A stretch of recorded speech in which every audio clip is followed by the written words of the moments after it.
It's time. It's episode 70 of the ATM podcast. Mark Watson, Martin Devlin are talking about, amongst other things, cock-a-doodle-doo, Erika Fairweather and Eliza McCartney in their very best form ahead of the Olympics. The TMO dominating again in Six Nations rugby, a new stadium for Auckland, Super Bowl, and an article by Gregor Paul in the Herald today talking about how the All Blacks are becoming less and less accessible. We might get onto that, but we seem to talk about that every week, and we know why that is, because New Zealand Rugby are just obsessed with NZR Plus. They've invested so many hundreds of millions into that thing. They want you now to access the All Blacks through there. But anyway, by the by. Apologise to me! Let's kick it off with what was a brilliant performance over the weekend in the pool and with the pole vault. And these two young women, Erika Fairweather, I don't think we can underestimate the importance of the very first ever world title in a pool for a New Zealander, Mark. That was brilliant, wasn't it? Yeah, tough sport. I'll always say this about swimming. I'm often asked what I think the toughest sport is, and I often say swimming because I think you're an elite athlete from the age of 9, 10 and 11. It's a sport that's governed by technique as much as it is covered by endurance. It's a lonely sport. You don't get the visual stimulation. So just to be able to hang that long in the sport and achieve great things is remarkable. Now, she won a world championship and she will forever be Erika Fairweather, world champion over 400 metres. Some people might put an asterisk next to it because, let's be honest, the big three weren't there. No Ariana Titmus, no Katie Ledecky, and no Summer McIntosh. And they are, without doubt, absolute superstars. What does it mean for the Olympics? The three names I've mentioned, Martin, are still 3 or 4 seconds quicker than her. I think at very best, come Paris, I think potentially could steal a bronze medal. Can't see her winning still gold and silver because Titmus, Summer McIntosh, and Katie Ledecky have all gone 3:55, 3:56. And Fairweather swimming 3:59. Now, to find 3 seconds is not something you can just go and do in the space of the next sort of 4 to 5 months. I guess the other concern is, why aren't those big three there? So what are they doing? They clearly believe that they want to build at this time of the year. They don't want to be in peak fitness. So interesting to see that different swimmers are approaching different models when it comes to the Paris Olympic Games. But as I said, when it's all said and done, 5, 6, 7, 8, 9, 10, 20 years from now, no one will remember who wasn't there. They'll just always see Erika Fairweather swimming world champion over 400. I think the women's 400 at the Olympics might just be the blue ribbon event of all events, with those 4 names, including Fairweather in the mix, who will pick up those medals. There is nothing in it. The legend of Ledecky, Titmus, the world record holder, Olympic champion, and then the 17-year-old sensation out of Canada, who actually Fairweather did beat last year at the World Championships to win bronze. So great to have a Kiwi again in the mix in swimming. We haven't won an Olympic medal since 1996, Martin, in the pool, and that was Daniel Loader, of course. And Eliza McCartney, I just love the fact that she's actually back to jumping, at these heights, 4.84 metres after all the injury problems and everything. I think anything that Eliza achieves, if she does win a medal at these Olympics, is an absolute bonus now. At her age and stage. I mean, she burst onto the scene at such a young age, got that bronze. We all thought she'd go on from there, but some of these injuries are absolutely crippling. And to come back from that, I think, and to see her do that was just really heartwarming over the weekend, I thought. Yeah, look, I'll be honest, I put my hand up. I thought maybe the bronze medal in 2:16 might be the pinnacle for her, and it still might end up being her greatest achievement. That's not to say that she can't potentially jump higher than what she did in Rio. And you're right. I mean, she's been just crippled by Achilles injuries over the last 8 years, which is a nasty injury. There's no easy way through it. She's seriously done a lot of work. She's made some adjustments, going off a shorter run up at the moment. And to go 4.84 meters and be world leading in terms of, no athlete so far has gone higher this year is a remarkable achievement. And if you're jumping in the 4.80 meters consistently, you're in the medal hunt at the Olympics. The Olympics just does strange things to people. You can come in there with all the form in the world, but you've got to deal with those peripheral things of those Olympic rings and everything that goes with it. So if she can stay fit, stay healthy, I still think she can go into the 4 metres 90. There is no reason why she can't back up what she did in Rio 8 years ago, possibly even surpass that, possibly even go on and win the Olympics. But I think the big challenge for her is just staying healthy between now and Paris and just continuing to build and managing those injuries, because you do sort of sense with her that, it's a very fine line. And she's typical of a lot of athletes. I used to run with a lot of runners who are really talented. Some could handle big miles, some could just endure everything. And for some reason, some athletes just constantly injured. And it wasn't through, a lack of supplementary work or anything. Just some people are just prone to injury. And so, look, she was a wonderful story in 2016, a bronze medal, but we felt like it was a gold medal. That smile, she endeared herself to the public, and suddenly we sort of see, 3 or 4 athletes now in women's pole vault in New Zealand, and that's what they do, don't they?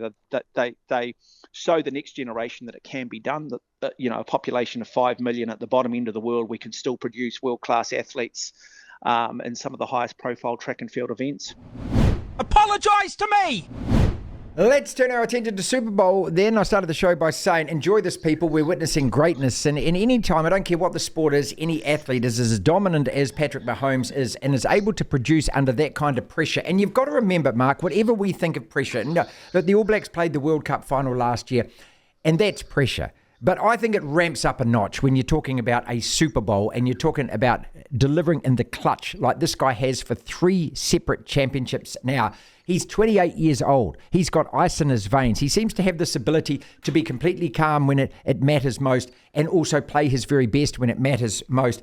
To me, it was like watching Sinner win the Australian Open when I had my doubts and he looked so uncertain at times against Novak and again in that final. But when it mattered most, he had the courage of his own convictions to play the way that he wanted to play. And that's what I love about watching Patrick Mahomes. I don't like the Kansas City Chiefs. I don't like the 49ers. My team's absolute rubbish. But I can recognise sheer genius when I see it.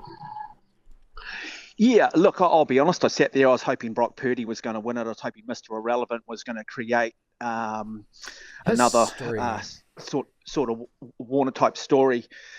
Being picked 262 in the draft 2 years ago and then suddenly leading the 49ers to the Super Bowl 2 years later, I just thought would have been a great story. And I thought he played really well. A lot of people haven't been prepared to give Brock Purdy the credit because he was such a low draft pick, and people are saying, he just knows how to manage a team. He doesn't know how to, lead a team. And I disagree with that. In fact, I felt that Brock Purdy on the day was as good as Mahomes. There were just some key moments clearly for the San Francisco, some big mistakes that didn't quite go their way. But you talk about pressure, we talk about pressure in the big moments. The great players just seem to have that ability to slow time down and have ice in their veins and have a head like granite and not panic. And when the pressure goes, the mind still just stays slow and it doesn't speed up and they don't get caught up in all those big chemical releases that can often come with the rest of us. So look, I thought it was a really good Super Bowl. I think it went to extra time. I think the 49ers, they'll be pretty heartbroken. I feel for the player that fumbled the punt and led to. I hope they've got plenty. I hope they've got plenty of people around him. He's a rookie. He made a big mistake. Probably cost them the Super Bowl. He's going to have to live with it now for the rest of his life. I hope that in time he can find some redemption. But I just hope that people go easy on this guy because he's still a young man. And hey, we all make mistakes, don't we? His was obvious. His was costly, but. What about the guy that missed the tackle at some other point in the game, or they don't even get talked about, mate. Didn't quite make the block? That's sometimes not as obvious to see. So I think some really good stories came out of that Super Bowl. But so what have we got? 4 Super Bowls in the space of 5 years now. For Kansas City, 3 out of 4, but 4 appearances, and Patrick Mahomes. Well. That you're always wondering who is going to be the point of view in American football after Brady. Well, that's quite clear now. Apologise to me! Let's turn our attention to the Oval Ball Code, mate, and TMO again dominating, and this match between Scotland and France, and once again, the Six Nations delivers. It's exciting. It's got passion. It's got history. It's got the tradition. But we are still locked in this quagmire, aren't we, with rugby, where I feel everyone is afraid to make a decision. And I don't want to personally attack any of those people. I mean, Nick Berry to me seems to be a referee that likes, his own image in the mirror a little too much at times. And I wonder whether the TMO wants to be too much part of the game as well. But these guys are under instruction also from upstairs, and let's not forget that. It just seems to me that the sport can't get its own head out of its own backside, can it? What do we actually want, mate? We don't want to be talking about the referee. We want the decisions to be made on the field. I'm relaxed about whether a referee gets it right or wrong because it's such a complicated game anyway. But sitting there at the end watching 100 replays and in the end, all of that technology and nobody can actually decide anything. I mean, it's just the most unsatisfactory way to finish a game. Oh, look, every time there's a game of rugby, all we are now talking about is the referees. That's all we're talking about, and it's just dreadful. We keep going, Martin. The game cannot be refereed in slow motion. It cannot be refereed in replay. It's got to be refereed in the here and the now. We've got to get rid of the technology. If we're going to have the TMO, it surely should be just for 2 phases prior to a try being scored, and that's about it. They're talking about bringing blue cards into the English Premier League, which is just another layer of officiating. I mean, what is wrong with football at the moment? What is wrong with the English Premier League? The yellow card, the red card system works well. And I'm not sure who these people are that somehow thinks this is good for the game. I mean, rugby's in crisis anyway, and we're just sitting there. As a talkback host, you come Sunday, you do a rugby show. All you're talking about now are the damn referees. We're not talking about the brilliance of players like you do in football. We're not talking about the mistakes. We're not talking about the coaches. We're just talking about the officiating, and it's just... Here we go again. And yeah, look, there are some games where, teams clearly take the referee out of the equation, but boy, they've got to do something about it. And I just can't understand why the message is just not getting through to those running the game. No one's enjoying this. The game is in crisis. We are bored. We are sick of it. And I don't think it's fair on the referees either. I mean, you go back and you have a look at the death threats for the referees involved in the World Cup. I mean, really having to give up the game because of the social media and the hate and the niggle. And it's like, well, yes, they are wrong, but they've been put into a template that is just so fundamentally flawed, Martin. Finally then, an article by Gregor Paul, and I like Gregor, got a lot of time for Gregor, about the 2024 season hasn't kicked off yet and already domestic followers may be feeling, as far as rugby is concerned, that access to the All Blacks has been squeezed. I'd like to point out loud and clear that the two people who started talking about this before anyone else were you and me, and as soon as NZR Plus came along, it was clear to me, very obvious, that New Zealand Rugby was going to start putting every single piece of what we call its content, meaning its players and their accessibility, only on that, and eventually they're going to ask you to pay to subscribe to it. We had Mark Robinson last year again do his management speak PR load of bollocks about how the game is going to be more fan-centric and we're going to be fan engagement. And here we go, Mark. I'll give you a couple of great examples, okay? We've got a Fiji test that could easily have gone to Fiji, now going to San Diego. We've talked about that. We had the Otago Highlanders playing the Hurricanes at an empty Forsyth Bar Stadium on the weekend as a pre-season warm-up, when that game should have been played in Kurau or Oamaru or somewhere small around the Otago district where a couple of thousand people would have got access to those players. And now we're going to get our All Blacks, and the only way you're ever going to hear from them, mate, is if you log on to NZR Plus. There's going to be no one-on-one interviews. If you get to go to a press conference, you'll get a few minutes to ask one question, and then it'll be restricted. And everything is going to be this pre-packaged PR made for women's weekly content that we see from NZR Plus as it is already. It is a cheese pile with mozzarella laid on top of that and grated parmesan. And then if you're sick of that, well, we might even add some Colby and some Tasty and put some camembert on the board around it. Honestly, mate, this is what it's going to be like, ladies and gentlemen, from now on. They absolutely want to control the narrative even more that they control it now. Yeah, absolute morons. I just cannot believe that these executives, those that sit on the board, cannot just see the obvious. I mean, that as big as they think they are, rugby is still globally not a particularly big sport. It's still only 5 or 6 countries that can win it. I could understand it if it's Messi, if it's Barcelona, if it's some of these biggest brands, but even those clubs make their players a lot more accessible. I mean, I follow Liverpool Football Club, and you get on and you go behind the scenes, and as I said, everything they do is about the fan, and they clearly control a lot of the stuff that does go out, but it's still very, very engaging in the way they do it. But the players are put up. They're allowed to be criticised.